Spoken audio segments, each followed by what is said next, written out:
How's it going, everyone? I want to give you guys a heads up on a major free-to-play title finally getting its release date for PlayStation 5 and PlayStation 4. It'll be coming up here very shortly. Alan Wake 2, a game that I think everybody is somewhat excited for, coming out in a rough week with a lot of other big games, but one element of it that has gotten a lot of pushback is the fact that the game is digital only. Well, Remedy spoke a little bit more about it as far as why the game is digital only. We'll talk about that at the end of this video. But first of all, the free-to-play open-world action RPG Tower of Fantasy will be launching for PlayStation 5 and PlayStation 4 on August 8th, as has been announced by publisher Perfect World Games. Pre-orders for paid editions are available on the PlayStation Store. Now, yes, the game is free-to-play, but the game does have some other additions where if you do want to buy it, you can invest a little bit of money and or a lot of money for the Ultimate Edition, and you'll get some bonus content as well. The Standard Edition, which includes the monthly pass, includes Tower of Fantasy, the monthly pass, and some other in-game items. They have a Deluxe Edition at $49.99 that also includes 48 hours of early access, as well as an Ultimate Edition for $100, which again includes 48 hours of early access. In Tower of Fantasy, you play as a wanderer and immerse yourself into an open-world adventure exploring sci-fi wastelands, deserts, and cyberpunk metropolises, complete underwater world, and the enigmatic Domain 9 that embodies Eastern aesthetics. Customize your character, make it uniquely yours, and establish deep bonds with Simulacra, who offer powerful support. Each of them has a fascinating story waiting to be discovered. Embark on a solo adventure or team up with other wanderers to explore diverse areas and engage in highly immersive real-time action combat. Uncover the hidden truths from a veiled conspiracy within the Tower of Fantasy. Again, the game is scheduled for a release on August the 8th, has been available on PC for a while now, received a fairly well over there. And as far as the PlayStation 5 features note, the game does note the DualSense wireless controllers allow us to provide an immersive experience through haptic feedback during intense battles. When hitting enemies or facing moments of a crisis with significant blood loss, the controller's haptics help you accurately assess the current combat environment. Outside of combat, appropriate haptics during key story moments create a thrilling experience when racing. The controller's vibrations accompany intense collisions, making it feel like a steering wheel and immersing you into the excitement of high-speed racing. Moreover, you can communicate with teammates through the controller's built-in microphone, making the vast world less lonely. At the same time, the stunning 4K graphics and visual effects of the PS5 provide players with a high-resolution gaming experience. Currently, Tower of Fantasy features diverse map styles, including sci-fi wastelands, cyberpunk metropolises, deep underwater worlds, and the upcoming magical eastern world. In the 4K mode, the neon lights become mesmerizing, the Grand Sea undergoes dynamic change, and the clouds and red maple of Domain 9 exhibit a mysterious eastern charm, further enhancing the visual experience. The game is scheduled for release on August the 8th, and if you do wait for the game to ultimately come out, it will be a free-to-play game, and you can jump in. Obviously, the game does have microtransactions and whatnot, so keep that in mind, and if you do want early access, Deluxe Edition as well as the Ultimate Edition are available, but those can be pretty pricey, but will give you a sizable amount of in-game content. Alright, moving on from that, October is one of the most insane months for game releases I think I've ever seen. Generally speaking, October is one of those months where every year it's pretty insane, and this year is no different. On the week of October 20th, you have the release of Spider-Man 2, the new Mario game, Sonic Superstars, as well as Alan Wake 2, and let's focus in on Alan Wake 2 because it's a game that I'm incredibly excited about. The original game releasing back in 2010, all these years later, we finally have a sequel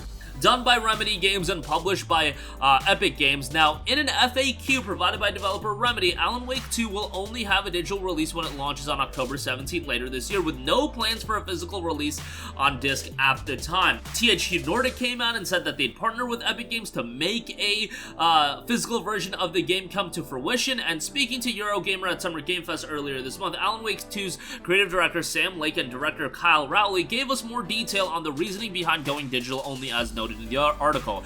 It continues, yeah, it's digital only and kind of coming to this idea both from Remedy and Epic's perspective. That's our current thinking. It just felt it makes sense for this, and the timing felt right, Lake explained before Rowley gave more detail. As creatives, obviously, by going digital only, it does allow us more time to polish the game, like a significant amount of weeks, actually. How many weeks is that? I would imagine it can't be more than like 6 to 8 weeks, since that's about the time that a game usually goes gold, and that's the period when a game starts getting printed onto disc. because otherwise the game that goes on disc, obviously it has to be playable without a patch. We didn't want to release something that we weren't proud of. I don't think releasing a physical game would be making a game that you weren't proud of. I think at worst it would make you delay the game maybe into 2024, and that is something to consider. If it is like an 8-week delay and you're not going to be dropping a game at the end of December, generally speaking, that just doesn't happen. Okay, and they're adamant they want to get it out in 2023. I can understand from that line of thinking to an extent, but don't say, you know, that it'll force you to release a game that you're not proud of. You could always just release the game in early 24, which I think would be fine.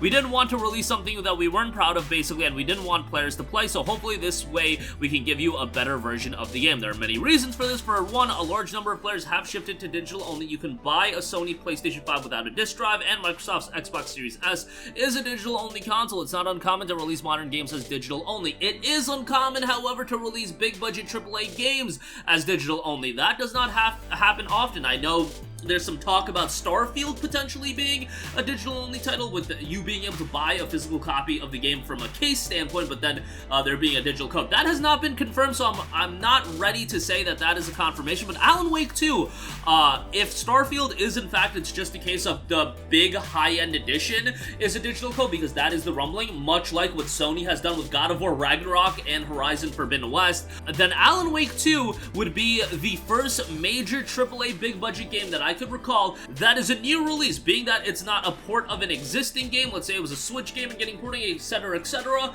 A new game release, and it is a digital-only release. I think that would be the first one. I can't recall anything else. Like Hi-Fi Rush, love that game. That's not a AAA big-budget title like an Alan Wake 2 is. And I really can't think of anything else that's been digital-only on that front. So them saying that there's a lot of games that are digital-only, that is true, but not to the scale of a game that Alan Wake 2 is. That is just not, that's just not true at all. And Alan Wake 2 is kind of the first of its kind in that sense, as long as Starfield, as I imagine, for the regular edition of the game is going to include a disc. We don't know that to be a fact. It seems like a lot of people are uncertain about that. So there you go. It does say that it's going to give them an extra bit of time, and also the game is going to be priced at $59.99. Look, that's something I can get behind. The game not being $70 instead of $60, and PC is actually $49.99. PC, you know, generally has just adopted digital for everything, but nevertheless, Alan Wake 2 is a game that I am very, very curious to see how it does with the shift to being digital only.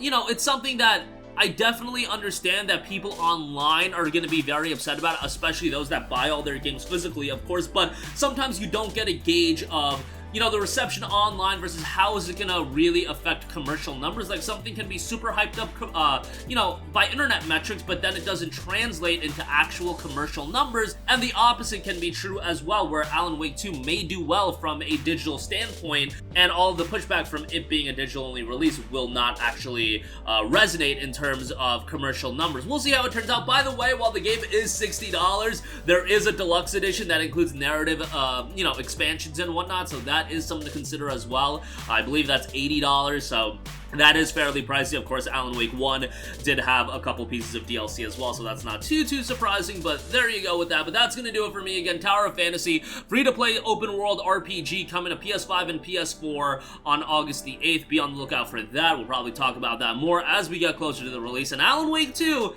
they're saying it's digital only because it's going to give Remedy more time to polish, it's going to keep it at a cheaper price, and, you know, let me know what you guys think. Is this really a big enough detrimental factor to you where you're not going to buy the game at all? I just don't know how relevant that's going to be, especially with you guys that watch our videos. We cover so many digital deals, so I imagine a lot of you guys buy your games digitally, but let me know in the comments section down below. That's going to do it for me. Sound off with all of your thoughts down below. Thank you for watching, and goodbye. Hey guys, we hope you enjoyed the video, and if you did, make sure to hit the subscribe button, and if you're already subscribed, do us a favor and hit the bell icon. This way you'll be notified whenever we post a new video. That's the best way to keep up with all of our uploads, and we usually try to upload 2 videos a day. And with the bell icon hit, you'll be notified whenever we do upload a video. As always, thanks for watching.